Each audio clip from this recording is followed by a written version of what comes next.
City Council, February the 10th. Welcome everybody. We have a guest who's got an item on the agenda who's from out of town, so we might cut you some slack tonight, Kevin. Appreciate that. This is always a highlight of our year. Yeah. When you come to bring good news, and it's a highlight of our I think it's a highlight for Peggy that it's over. That's true. She's been smiling for the last few days around City Hall. So we have Kevin Fisher with us tonight from RFH, which is our accounting firm and auditing firm. So, Kevin, would you like to talk with the council this evening? We just got a copy of it this evening, so we haven't had a chance to review it, but we'll certainly listen to you, what you have to share with us. Okay. Yeah, Kevin Fisher with RFH CPAs. I'm the partner in charge of your annual financial statement audit. You have two documents in front of you, so I'm going to take you through them quickly and explain the results of the audit. First, you'll notice a letter in front of you. This is what we call the communication with governance letter. This is a required letter that gets provided to the council at the end of the audit. It's designed for the Greenbound book. That's got the audit report in it. That's more of a public document. This letter is for the auditor and those charged with governance to have a separate communication. I'm not going to go over the letter really because there's nothing in the letter that is really concerning. We didn't have any difficulties. We didn't have delays. We didn't have disagreements. Those are the types of things that sometimes are in this letter that I cover when I present an audit. And you all didn't have any of that. So there's nothing in the letter other than I just want to point out what that letter is and why it's in front of you. You also have the Greenbound book in front of you there. That is the audit report. So the first thing is that there's a lot of information. It's 68 pages. There's a bunch of information about the city's financials in there. I'm not going to cover all of it, not because I don't think it's important. I think all of it's important, and a lot of hard work goes into putting all of it together. But for the sake of tonight and the presentation this evening, I'm just going to cover the results of the reports and what they're saying, and take any questions that you all might have. So with that said, in the Greenbound book, directly after the table of contents, is the independent auditor's report. So that's a 3-page document. There's a lot of language in it. Every year you engage the auditor to audit your financial statements. And this report is the report on our audit of your financial statements. It's 3 pages. However, what you're looking for is at the very beginning of the first page, and that's what is the auditor's opinion. And in the second paragraph there, I'm not going to read it word for word, but it starts with our opinion. What that is saying is that it's a clean audit opinion, meaning that the information that follows the report is fairly stated in all material respects. So it's a good audit report, and it's saying that everything that follows in the Greenbound book, the financial statements, the footnote disclosures, all of that information, our opinion, is fairly stated in all material respects, so good, reliable information. Okay, so that's the auditor's report. If you flip to page 12, I just want to point out from pages 12 to 18 is the audited financial statements. So on page 12, this is citywide. This is as of June 30, 2025. It's showing the citywide balance sheet. And on page 13 is the citywide statement of activities or the citywide income statement. Page 12 and 13, you're only going to see as a result of the audit process. It's an interesting statement because it shows the financials of the entire city. The one number that I'll point out is if you look at the bottom of page 13, it says change in net position. It shows a change in net position of positive $49 million. The big trigger of that, I know you all know, is the sale of the cable. So within that number of 49 million, change in net position or net income, 34 million of that was from the sale of cable. So there's an additional 15 million of net income in addition to the gain from the sale of the cable. And when I use the word 34 million, that's the gain, that's not the cash inflow, because when you sell it, you also give up assets as part of that sale. There is a footnote disclosure later in the report that gives more information as far as what that number is and how it's derived. So that's all I really wanted to cover on the financials. There's a ton of information in there. On page 19, From page 19 to 62, there's a lot of information and there's a lot of hard work that goes into it to make sure it's all accurate and that all the required information that's supposed to be in there is in there. I'm not covering it for the sake of time, but I'm pointing out that it's there. It gives a lot of information about the city's the basis of accounting for the financial statements, what debt the city has, capital assets, the CRS liability, all that stuff, all that information to support your financial statements. Not going to cover it for time, but pointing out, I don't like to just skip over it. I like to point out that that's there. In our opinion, it's all, everything that you read in there is fairly stated and is accurate. So that's pages 19 to 62. If you'll turn to page 63, which doesn't have a page number at the bottom, so directly after page 62, page 63. So each year when you engage an auditor to audit your financial statements, you also engage the auditor to review your internal controls, to review your internal financial controls, and also to review your compliance with applicable laws and regulations. This is a report that, I think when everyone hears the word finding, or when everyone hears the word audit, they think, do we have findings? So if you had a finding, it's in this report. The first report is simply the auditor's opinion on your financials, which we said was a clean opinion, a good opinion. This report right here is, did we find any deficiencies or findings? And this year we didn't have any findings, which is good. I think last year there was one, which was resolved. This year we didn't identify any findings. So that's a good positive report. If you'll turn to page 66. Any year that the city expends over $750,000 in federal awards, it triggers what we call a single audit, an audit of those federal expenditures. It's a program-based audit, so it's not an audit of every federal dollar that the city spent, but it's an audit of specific programs. This year, the city expended over $750,000 in federal awards, so it triggered this audit. So this audit focused on two major programs. One was the TAP grant, which was for the 10th Plymouth Avenue sidewalk project.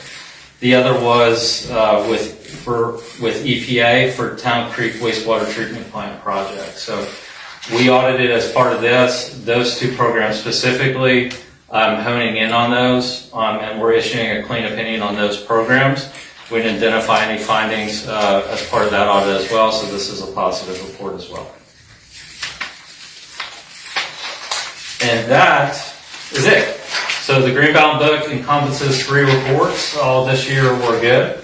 Does anybody have any questions for me?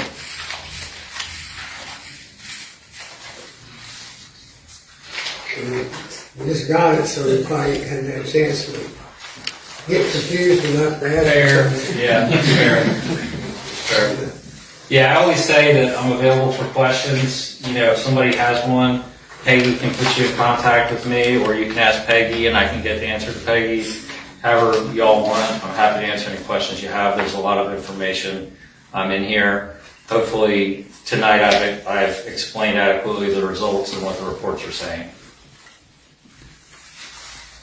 Well, it's a compliment to us to have a clean audit with no findings, and we compliment Peggy Hardin and her staff that helped provide the information you all use to get this done.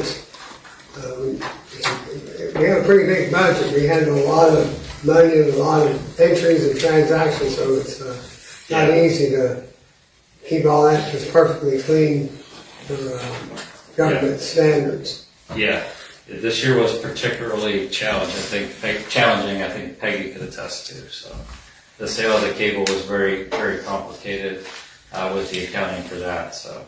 Yeah. We appreciate the good work. Certainly appreciate your all's opinion and how you scored it. So, yeah, job well done by everybody. Thank you. Yeah, thank you. Anybody else have anything to say? Okay. If we have a lot of questions, we'll call you in a few weeks and tell you to come back. I don't know about coming back, but all right. Thank you. See you. Okay, Aaron, would you like to go ahead since we're in the financial stuff? Or would you rather us give you some time to come back later? We can go in the order of the agenda, it's fine. All right, then Give you a break. you're gonna have to take up the bid for the chemicals, Yes. this is out this evening. Yeah. So we had a chemical bid opening, something we do every year. Nothing's changed really. The prices are down a little bit, up a little bit, just depends on the chemical. So I put together a chart up here, just kind of showing a comparison between the bid numbers for this year and last year. You can see a lot of red there, so a lot of deductions and costs. Some of those went up. Fluoride went up 38%, but the overall cost of that is pretty minor. Really nothing stood out on this. Anything that we were concerned with, the normal bidders came in. We actually had a few more this year than normal, so. I was scrolling through the thing, which particular item did you say went up 38%? Fluoride on the water. That's the, okay, that's your spreadsheet, okay? Yes, yeah.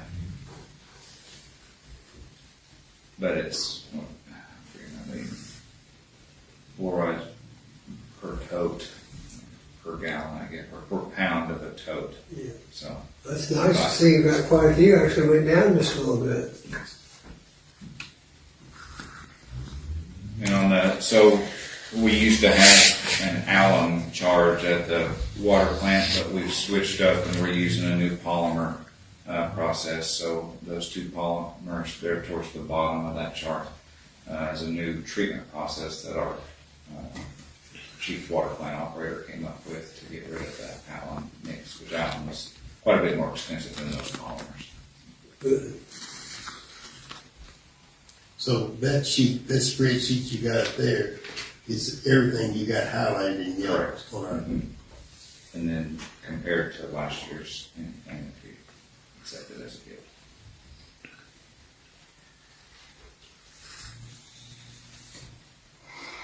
So we should see a reduction of chemical costs at the sewer plants if operations stay the same with Town Creek coming online in August. We're kind of unsure of what that's going to look like chemical wise. It's a new process, new treatment process for them, so we're a little bit unsure about what the chemical costs are going to look like for sewer. Did you say you think for the year though? If all things stay the same, sewer would be down about $12,000 based upon usage. Water will be up about $31,000 based upon prior year's usage. Okay. Anyone have any other questions for Aaron on the highlighted lines where and we've done this in the past, we pick and choose a lot who's bidding certain chemicals to get the best cost. So not one company's, getting awarded the entire number of chemicals. Mayor, this is the standard process we go through every February. Right. With the bulk of chemical bid tab. So I'll make a motion that we approve the bid tab for the water treatment plant chemicals as presented. Okay, we have a motion by Councilman Shekels. Do we have a second? Second. The second, Councilman Hibbs. Okay, then no other questions or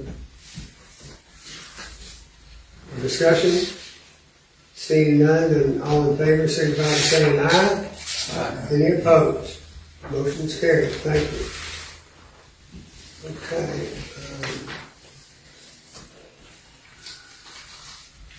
We have just the minutes from our January 27th meeting. If there's no additions or corrections, we can approve them by unanimous consent. All right. This next one, we have a first reading this evening on ordinance B 2026-04. This is on zoning regulations. fiscal court has already done their first reading.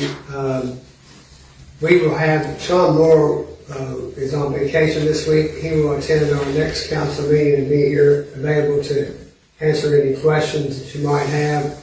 A lot of stuff, and a lot of it's more administrative, cleaning up a lot. There's a few changes that had been added. I forget how many pages he said he eliminated quite a few because he cleaned it up. But if you've got any questions, I would suggest you hold till he's here, or you can contact him between now and the next week, probably when he's back. In the next meeting, he's said he'd be happy to answer any questions. But we would need to introduce this B 2026-04, and we can read Mayor, I'd like to introduce ordinance number B 2026-04, Joint City County Planning and Zoning Regulations, an ordinance amending and adopting as amended the zoning regulations for Bardstown, Bloomfield, Fairfield, New Haven, and Nelson County, Kentucky. Okay.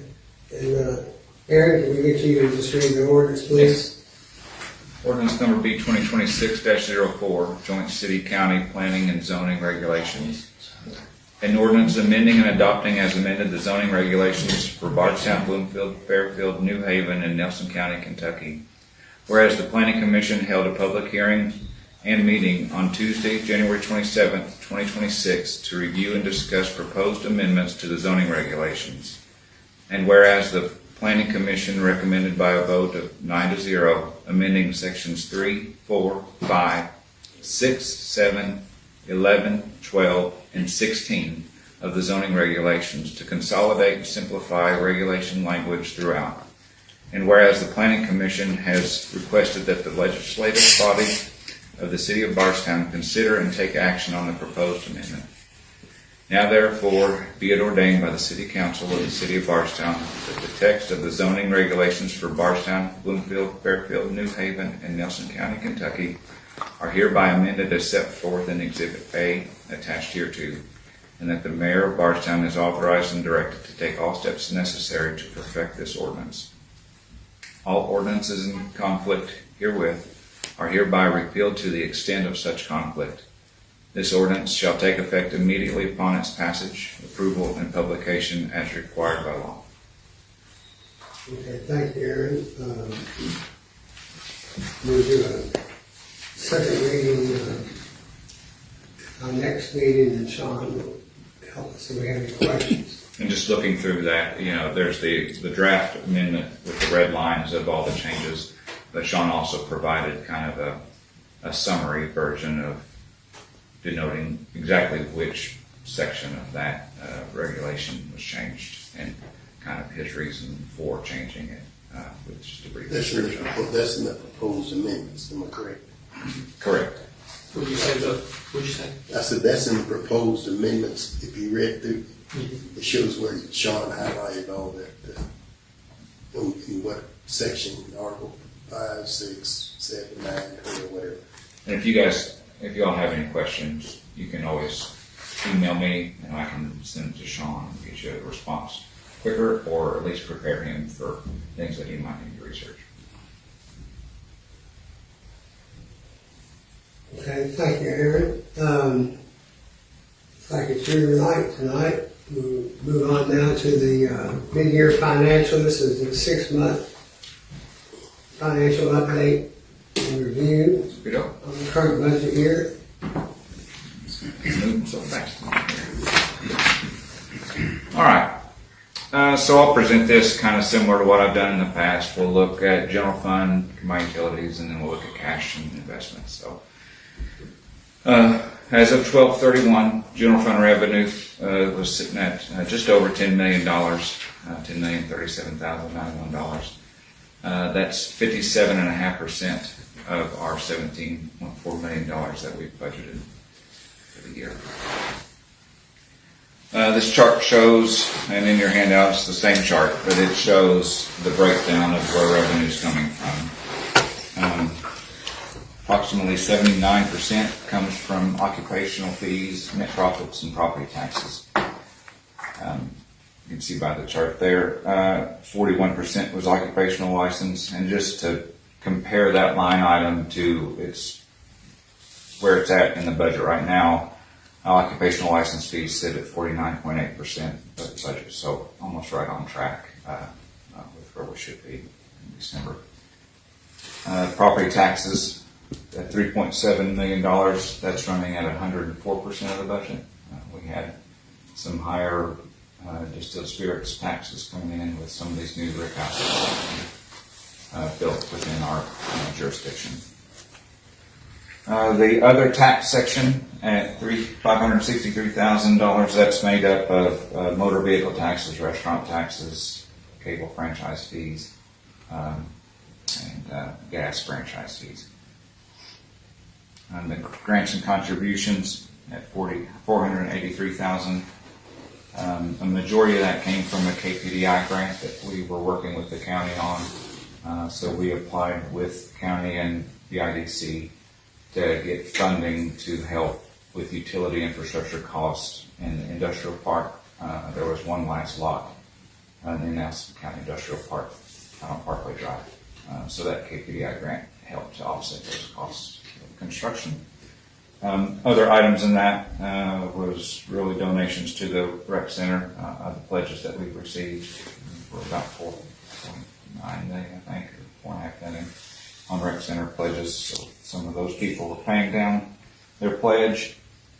You can see interest revenue there at $446,000. That's running at 59% budget. So we're well ahead of where we should be. Permit license fees. That's almost a new category to make that kind of money. Our electric building inspection program has had revenue of $270,000 through December 31st. So that's quite a big bump for the general fund. To round that out would have been liquor and business licenses. What have we projected for that? It wasn't that much. I know that it's very dependent upon the size of the project that comes. So it's kind of hard to predict exactly. And I don't remember what my budget number was, but it wasn't that. I don't think it was that much. So we had a budget. It would have been higher than lower. Yeah.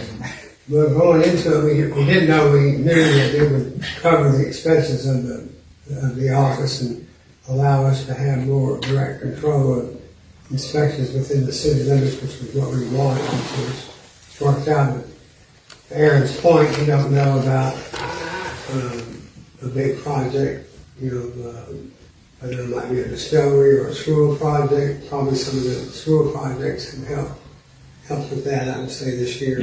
Which we had no way of forecasting how much the electric inspection is going to be, et cetera, for that. Yes.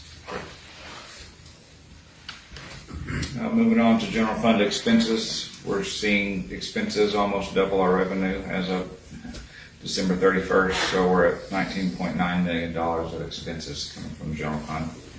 That's about 45.3% of a $44 million budget. Breaking down those expenses is a little hard to see, but you should have the same chart in your handout. I'll highlight a few here. Recreation Center, of course, we've spent $11.4 million on construction there. Again, that's a $45 million project that we're working towards. Fire truck payments, just under $400,000 of fire truck payments. So we've got, I believe, 2 years left on the one we purchased 5 years ago. And we also are making a payment on the one we have yet to receive. Because we paid that, we advanced that loan and paid that in full to get a discount. So that loan is on the books and we are actively paying on it. So we are in our first year of that truck we have yet to receive. PD headquarters, we're still in the design phase, of course. I believe we talked about that last meeting. We've spent just under $185,000 on that design work. And then the last one I want to bring up IT network gear. So we had budgeted just over $100,000, I believe $105,000 for some new networking IT infrastructure that we need now that we are getting out of the ISP cable internet business. Again, a lot of our city IT infrastructure is wrapped up inside of that ISP. So as we start to shut that down, we're needing to rebuild our internal IT infrastructure. So we spent about $77,000 on equipment to start getting that IT infrastructure set up for the city. Any questions on expenses? Dispatch service. Yes, that's our. How's that broken down?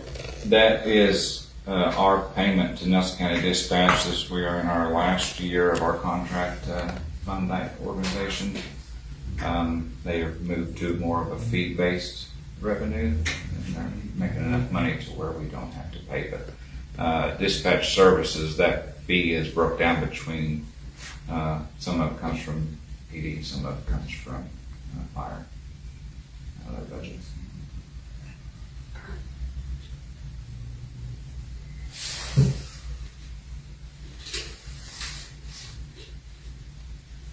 Any more questions?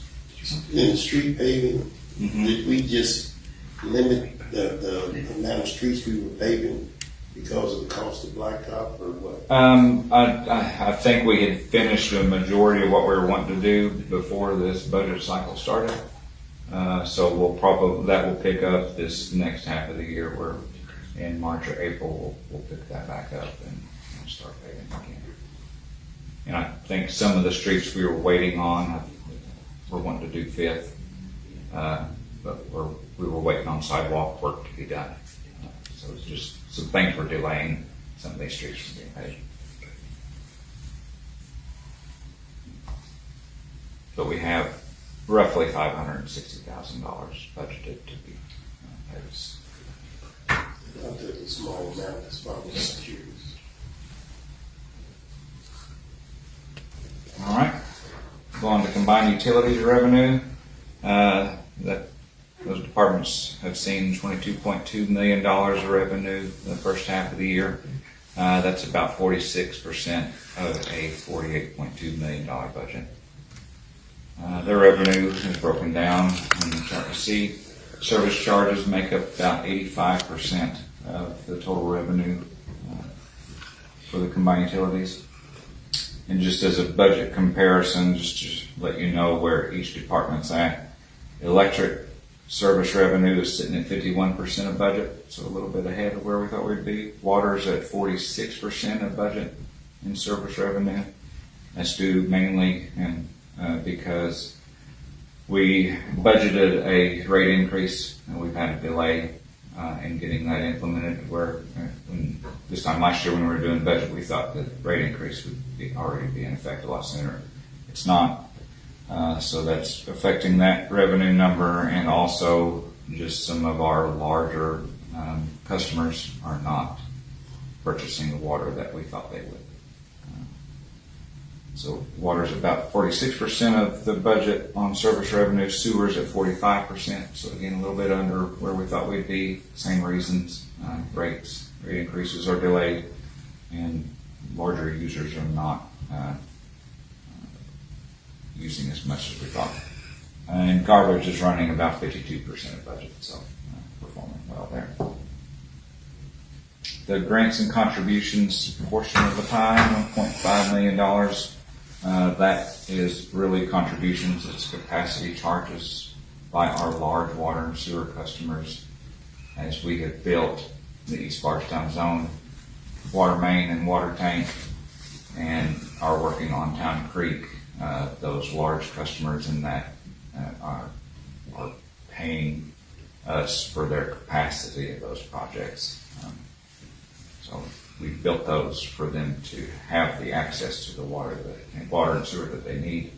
So they are paying us for those capacity charges. KIA loan reimbursements, $1.1 million. That's all related to the East Bardstown line and the water tank, and those projects are both done.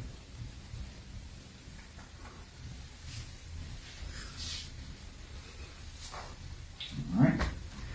Our questions, we'll look at expenses by department. So the electric is, they've had $9.2 million. They're running around 50% of their budget as of middle of the year.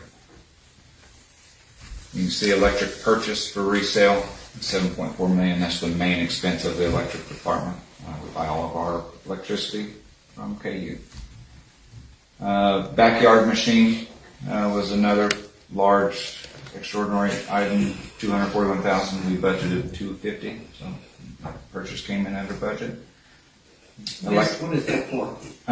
It is allows it's like almost a digger on tracks. Smaller, lets them get down behind homes. Mm-hmm. Yeah, lets them get down behind homes. Backyards and they not have to take the big heavy equipment in there. They don't have to take their boom trucks down. Have a little small backhoe on those. Electric construction projects, $171,000. That's right. As of 12/31, the big project there was a rerouting of power for Mount Kentucky Home State Park, the campground, and the Army Reserve out there.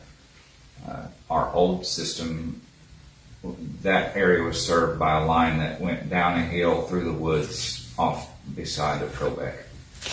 We couldn't hardly access it, and if anything happened, it took forever to get it repaired. So while the water line was being constructed down for the east zone pressure zone line, we followed in behind that project with this rerouting of power. So that's the main crux of that project. Lastly, cellular AMI project was $42,000. We budgeted $50,000. That's moving. So electric meters are already are read remotely. We don't have to really go out and read those. We're moving the collectors that kind of collect that data throughout the system. We're moving to a cellular secure network rather than a fiber Ethernet network. A little bit more reliable, a little bit cheaper. So that's what that project was. And then expenses on the water, sewer, and garbage, I just lumped those all together. They're $17.5 million, about 39% of budget. On the chart, a little bit hard to see. Sewer construction projects is at $7.8 million. 96% of that was the Town Creek construction, so all the construction going on at that plant. Another thing on there is just over $1 million. We had a water meter, our AMI project there. So much like electric we're moving our water meters to remote read into our central office rather than being out reading. So as of today, we've installed 5,614 AMI meters throughout our system. We'll do another 600, 700 by the end of the year. So by June, we'll be about halfway through our system with those. Some big things with this project, even just now. So we've completed all of Boston and New Hope area. So those are all working as they should, sending readings into the central office. So our meter readers don't actually drive out to Boston anymore. The only time they go out there is if there's a problem with the meter. So it's a nice feature for us. Water construction projects. Most of that again comes from the East Bardstown, the East Zone project that we had going on with the line and the tank. And lastly, on there's a water crane truck at $195,000. We budgeted $200,000 for that. We have 2 crane trucks right now, I believe, in the sewer maintenance. Our water maintenance crew requested one. It was approved at the last budget. Basically, it allows them to just drive F-550 out with a crane on the back to pull and set pumps out in the system and heavy equipment. Before we were having to either borrow a truck from sewer or getting Yellowstone or somebody to come out and actually pick things up for us. So got that. And under budget, any questions on any expenditures on my utilities? All right. Lastly, cash and investments. General fund sitting about $29.5 million of cash and investments. The combined utilities sitting $21.2 million of cash and investments. So our total operating as of 12/31 is $50.8 million that we have available for general fund and combined utility operations. You can see on that chart there, and I believe this is one of the last pages of your handout. Sub-funds, they're sitting around $10 million. So a total of $61 million of cash and investments. And just to show kind of the asset mix there, we have 82% of that 61 million sits in investments. So we're trying to make the most of that cash sitting still and getting a return on that rather than just have it sit. That's all I have. But this like we're running pretty close to budget and no real problem Right. jumping out to us. And obviously in a pretty strong cash position as it, we always got major projects. Well, yes, we're spending that cash. Yes. Major projects. No, I'm going to be coming, Yeah. and we're going to be talking about bonding and things like that. So,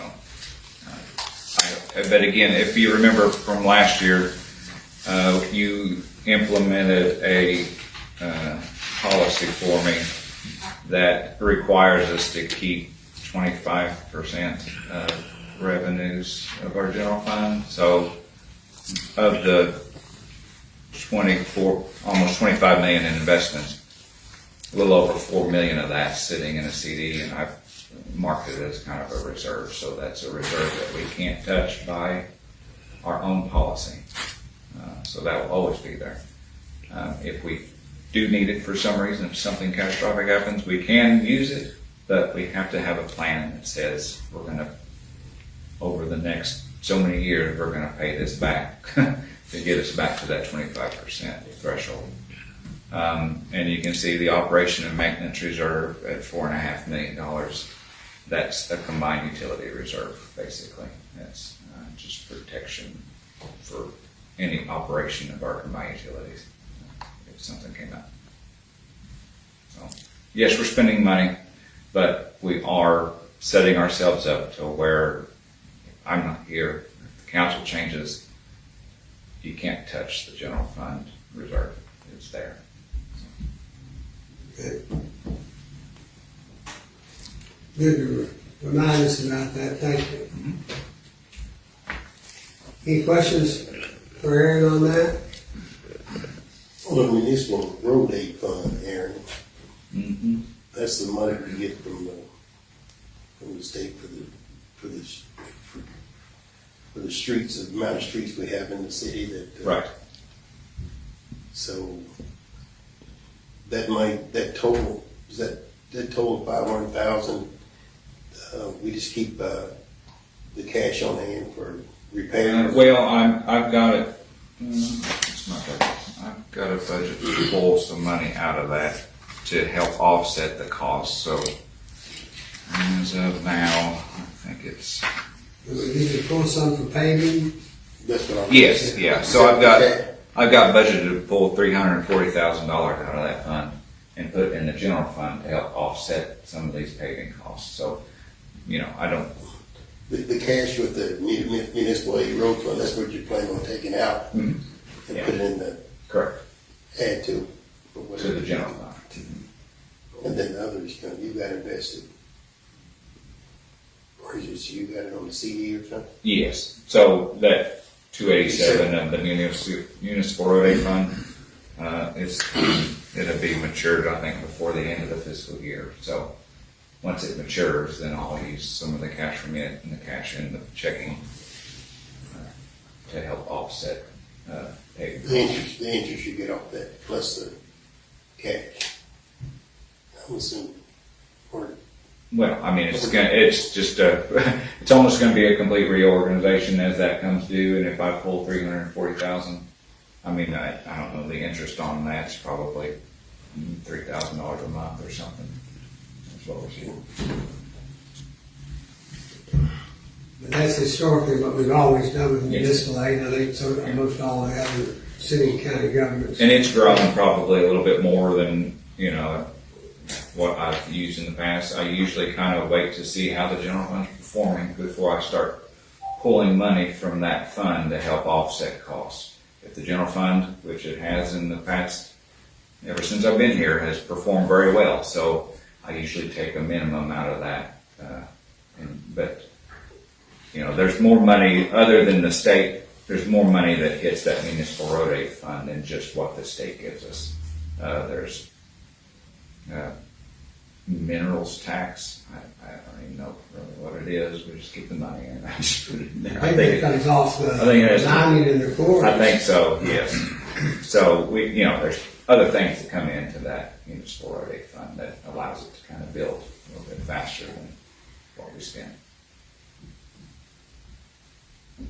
Okay, any other questions? All right, well, good information to see where we're at halfway through the year, and let's see if some of these expenses will crank up here in the next 6 months with some of these projects we got going, and some of them will start. So thank you, Aaron. All right, Chief, anything to report on what's going on in the fire department? Well, we've been busy, with the ice. We responded to all kinds of calls. Say it's probably a good time to be an orthopedic doctor. A lot of broken bones and hips, and wrists, legs, ankles. We've responded to a whole bunch of them. And, so we're glad to see the ice starting to melt. And so, other than that, that's about it. Sergeant, any? Just hoping this pretty weather sticks around. It's not. Not tonight, at least. We got 24 hours of it, and I think that's about all they're gonna let us have. It's been nice. Well, it's not gonna be hot, cold, but it's gonna be cooler and wetter, Yeah. but it won't be freezing type of weather anyway, so that's It's good. been cold at night. Mike? Nothing more to add than what Chief Spalding said about the injuries and falls and everything. Just been busy. Did you have some equipment that got damaged during the snow a few weeks ago, or not any of your equipment? Getting stuck. Well, we did have a couple of stuff get Just off the roadway, but but as far as any damage, of course they keep scratching them and everything daily, but I don't know of any major damage to our equipment. All right, thank you all. Under new business, we've got a municipal order in 2026-01.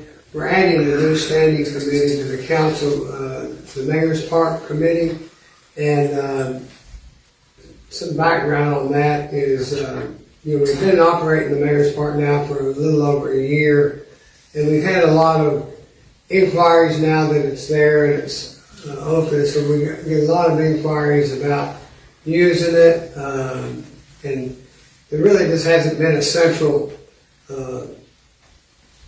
person or focal point for the uses to get approved or whatever. Some of them come to me, some of them come to you guys, some of them come through Greg Ashworth and so forth.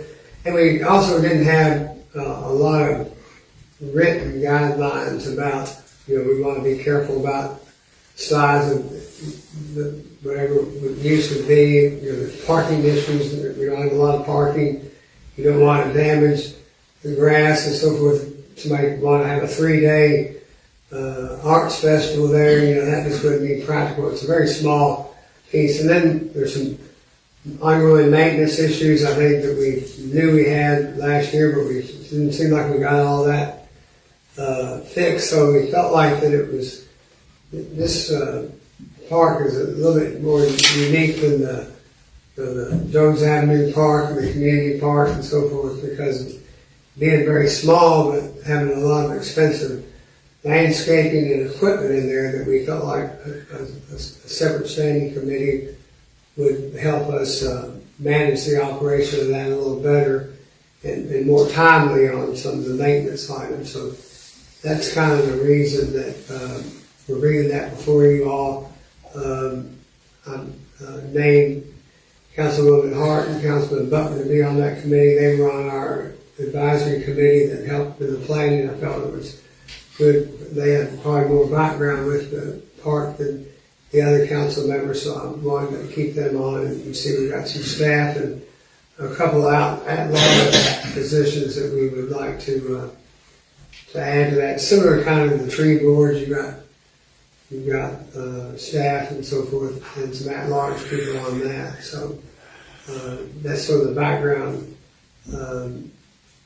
Anybody have any questions on that? We do need to have a vote to add this as a standing committee on this municipal order.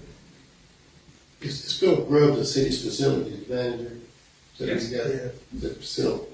Right, and he's kind of handles more of that than Public Works. Really doesn't have that much to do with the mayor's part. Philip kind of takes care of that, like he does the remainder of the downtown Yeah, I just want to make sure that he can one. stuff. Mayor, I can make that motion if that, is that what you need? Motion? Yeah, we need a motion then to give the municipal order Yeah. in 26. 2601. We don't need to read it, or we do? We don't need to read it. Okay. So, whatever you prefer. All right. I mean, all the other things that aren't being changed would be okay to move on. All right. Everybody clear on this? Yeah, I'll second it, Mayor. All right, we have a motion by Councilman Butler and a second by Councilman Williams. Is there any further discussion? Okay, all in favor, signify by saying aye. Aye. Any opposed? The motion's carried. Thank you all. And I think we'll probably, when will be the first call meeting?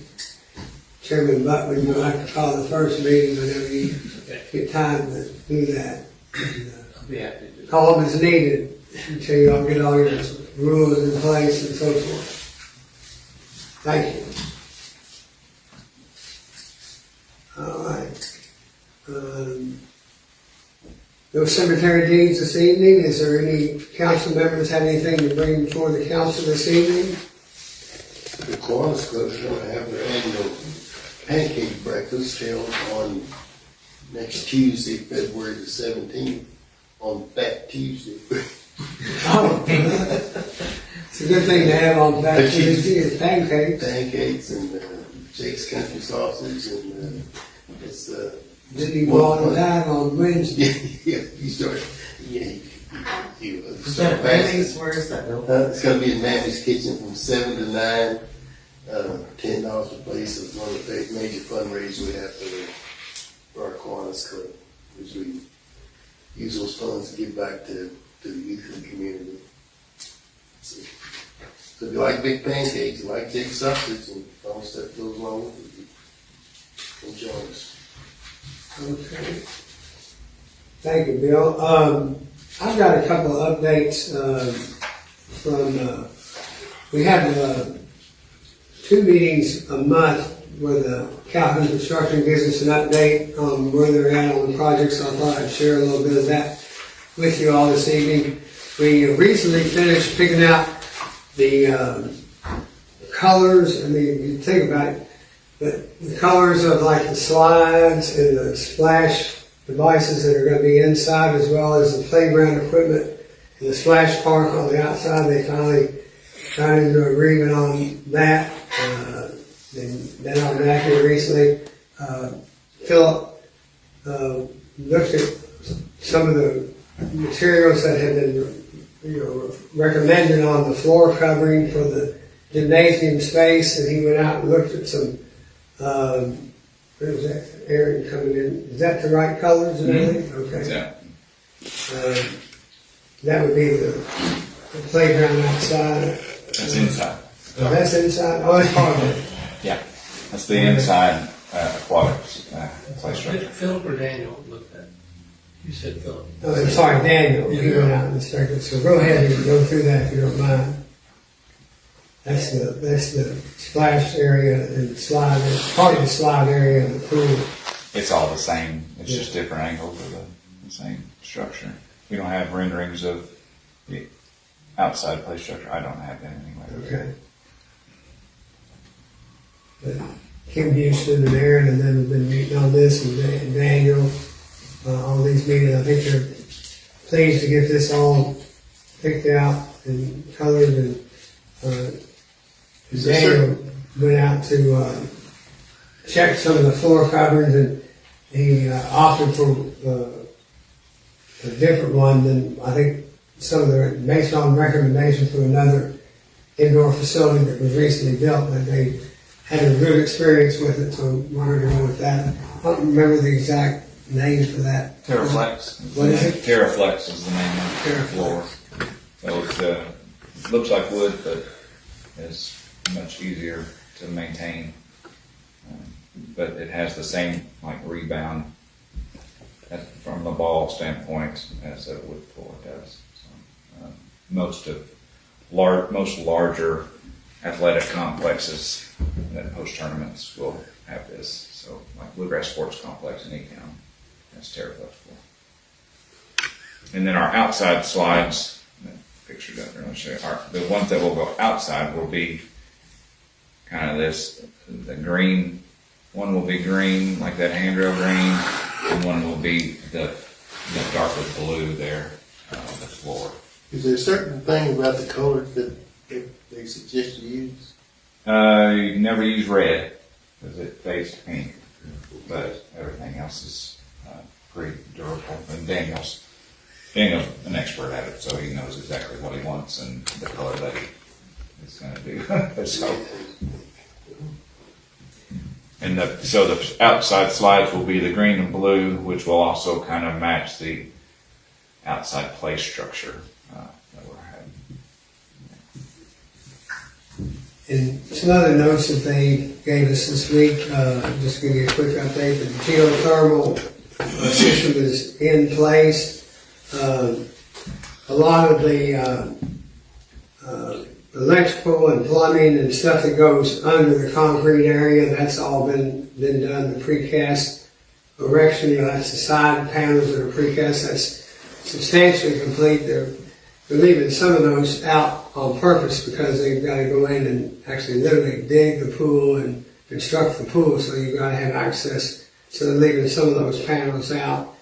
The steel erection is coming along. I think they said it's about 85% finished, and then the decking. You can see the second floor. There's a lot of work's going on that as we meet here this evening. Prep on the first floor, slab floors, started again this month. We, of course, had some weather delays that kept us from doing a lot of that.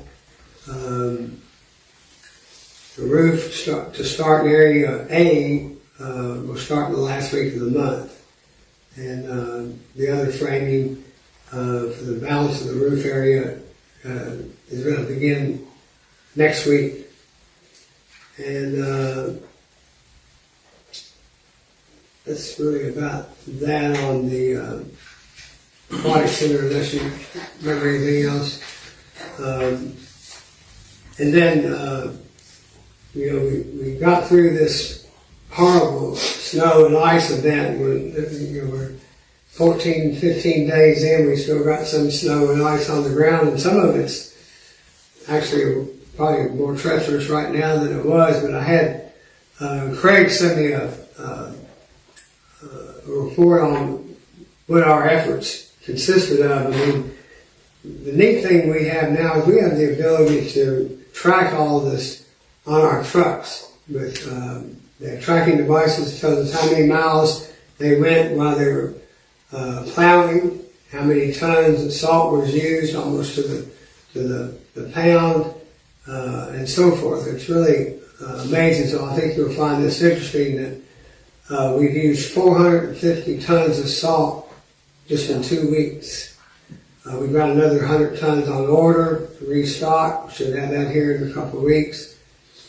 Our 4 main snowplow trucks, the dump trucks and so forth, they travel 3,477 miles in 2 weeks plowing. We have 80 miles of city streets. So you can tell how many times they went over those streets to consume up 3,400 miles in 2 weeks. They had 303 man-hours for the snow and ice-related overtime to go with approximately 800 man-hours worked during normal hours, specifically with snow. We had some ice took damaged one of our snowplow trucks. It had one broke the mounting bracket for the plow itself, broke it in half, and the truck was down for a day while we fixed that. We had a turbo go out on the engine on another one that's getting repaired right now, so hopefully we don't have any snow events coming anytime soon. But there was a blessing in disguise with all the snow. You wouldn't think about this, like in the summertime, our guys can drive around town and you start seeing a real green spot near the front yard or in somebody's front yard or whatever. You know, there's a water leak, you know, around the meters. But with snow, I didn't know this, so they told me this. Apparently the water in our system is somewhat warmer, and you can do the same thing. They can ride by and they'll see the water or the snow and ice melting around the meters. They know that that's odd because everybody else's meters are covered. And the same thing for the line going from our meter into the house. They'll see an area where the water has got a line, following the line straight into the house. It's telling them that line's got to break. And on our main lines. So they said we found, we wrote the system while the snow was on the ground, and we found a total of 13 water leaks in the past 2 weeks. 2 of them were customer leaks. 2 of them were meters leaking. 4 service lines were leaking.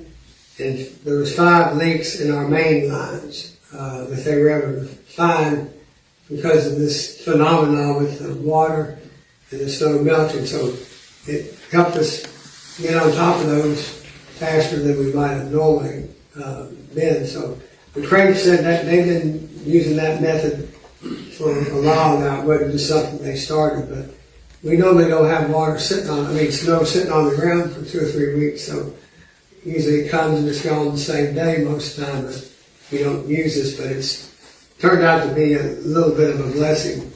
With water line breaks this time of year, you certainly want to get them fixed as quick as you can.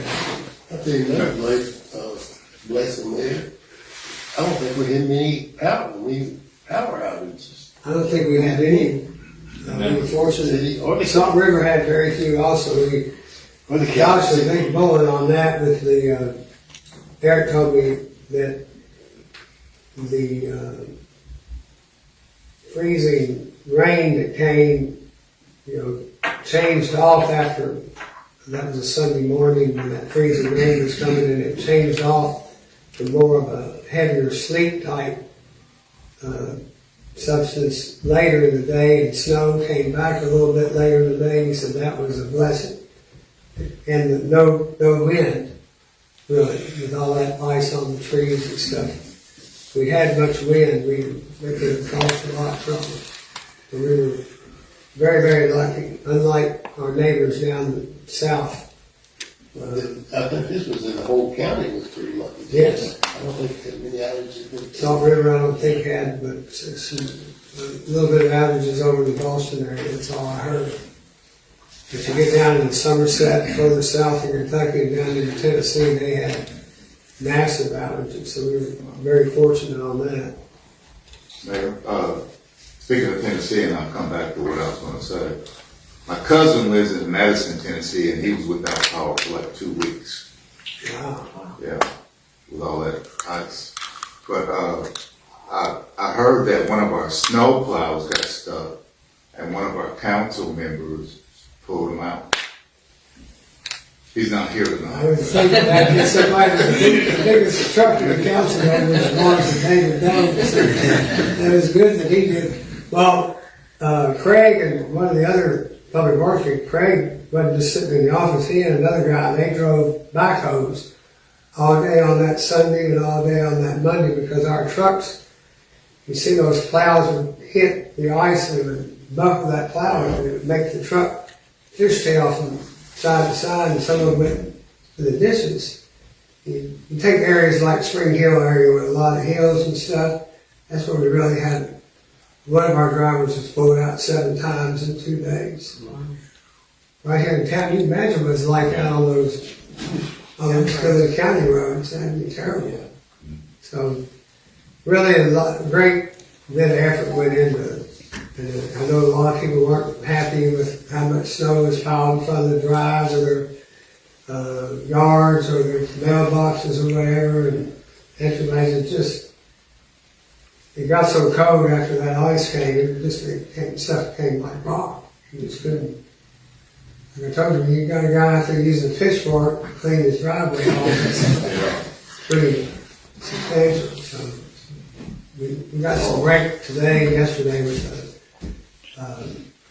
the ice, the salt does some good work, and the sun does a lot of work that we really needed. So, but I wanted to recognize Craig and his team. They really, really did a lot of work, which has to happen when you have this type of stuff. So we're grateful to them for that. So, anything else this evening?